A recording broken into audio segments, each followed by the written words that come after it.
Mummy ఏం చేస్తున్నావు? గోంగూర mutton recipe చెప్పమ్మా. మామూలుగా విడిగా వేసి ఉడకబెట్టేయాలి. మటన్ ఉప్పు కారం వేసి ఉడకబెట్టాలి. తాలింపు వేసేసి, అంటే తాలింపు అంటే నూనెలో ఉల్లిపాయలు, ఆనియన్స్, పచ్చిమిర్చి వేసేసి మటన్ వేసేసి దాంట్లో ఉప్పు కారం పసుపు వేసేసి ఒక 10 విజిల్స్ వచ్చేదాకా ఉడకబెట్టేయాలి.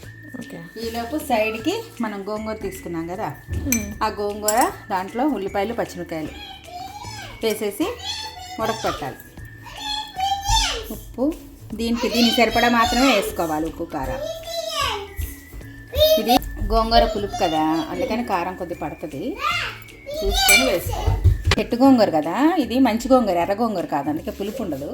అందుకని కొద్దిగా చింతపండు వేస్తున్నాను. చింతపండు సరిపడా కొద్ది నీళ్ళు పోసేసి ఉడకపెట్టాలి. ఇందాక ఉత్తిగా వచ్చింది, ఇప్పుడు మళ్ళీ పెట్టేప్పుడు ఆవిడచ్చు.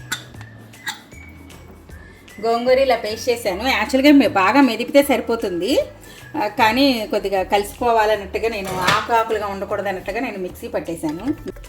ఇది కూడా ఇలా వేసేసుకొని మటన్లో మళ్ళీ ఒక 5-6 విజిల్స్ వచ్చేదాకా మళ్ళీ పెడతాను.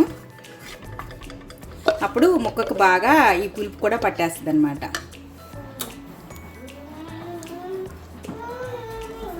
బాగుందమ్మా. బాగుందండి, చాలా బాగుంది.